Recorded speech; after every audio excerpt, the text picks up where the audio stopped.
પણ મજામાં હે અને ઇઝરાયલમાં રહેતા બધા વ્યક્તિ મજામાં હે. તો અમારે સવાર પડે હું સવારના 8 વાગે ગયા, હું ને દાદી બે ઉઠે ગયા. દાદીને મેં હમણાં ચા નાસ્તો આપ્યો અને હું મારી કોફી લઈને મારા રૂમમાં બેઠી. તો આજ છે અમારે ગુરુવાર. તો ગુરુવાર છે એટલે આજે અમારે હે સાફ સફાઈનો દી. તમને બધાની ખબર જ છે, જે મારા વિડીયા રેગ્યુલર જોવે એની ખબર જ છે. તો હે હું આજ મારા સાફ સફાઈનો દી છે અને પ્લસ મારે આજ શોપિંગ કરવા જવાનું છે. કેમ કે એક દી હું ગઈ હતી તો અમુક વસ્તુ નથી લેવી અને આજ છે ગુરુવાર, કાલે શુક્રવાર એટલી બધું બંધ અને કાલે અમારે રસોઈ બનાવવાની છે. તો આજ દાદી કે બપોર પછી જાજે તો લેવે દીજે. તો હું જાય. જો તમારો ત્યાં સુધીમાં મેં વિડીયો પૂરો નહીં કર્યો હોય તો તમને દેખાડી, નકર નેક્સ્ટ વિડીયોમાં હું તમને બતાવી. જી એઝ યુઝ્યુઅલ જી જેટલી શોપિંગ હોય એ રીતના હે. તો હે હું મારે કામ સ્ટાર્ટ કરવાનું છે તો હું મારું કામ સ્ટાર્ટ કરા. ત્યાં સુધી બાય બાય.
રાધે રાધે. મને મળે ગો દાદીનો નાસ્તો બનાવવાનો ઓર્ડર. દાદીને કમ્પ્લીટ નવરાવી દીધા, તૈયાર કરી દીધા અને એની જે દવાઓ ને આન તેનું એ બધું થઈ ગયું.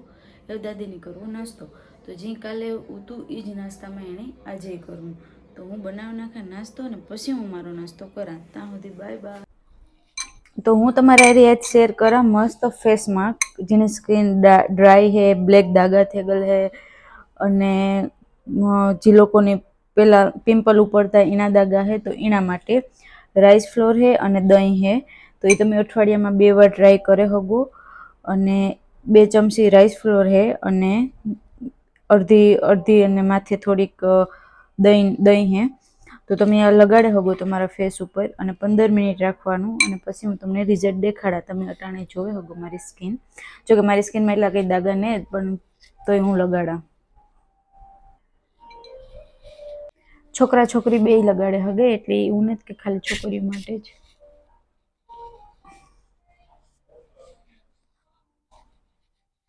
હે એટલે તમે આંખની બાજુમાં અને આંખની ઉપર ને બધી જગ્યાએ લગાડે હગો. પણ કેમ કે તમે કોઈ કેમિકલ વાળી વસ્તુ લગાડતા હોય તો આંખથી દૂર રાખવાનું, પણ આ તો તમારા નેચરલ હે એટલે તમે લગાડે હગો બધી જગ્યાએ.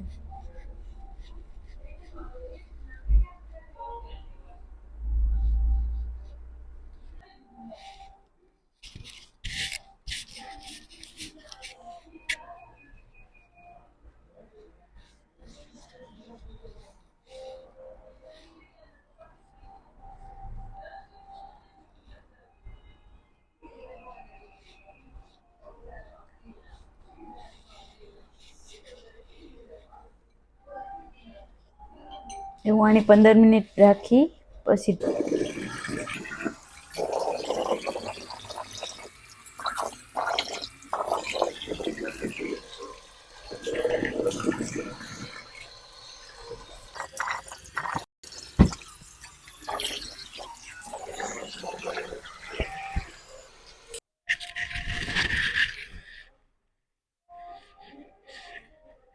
જોવે હગો એકદમ મસ્ત સોફ્ટ થઈ ગયું અને વ્હાઈટ પણ થઈ ગયું.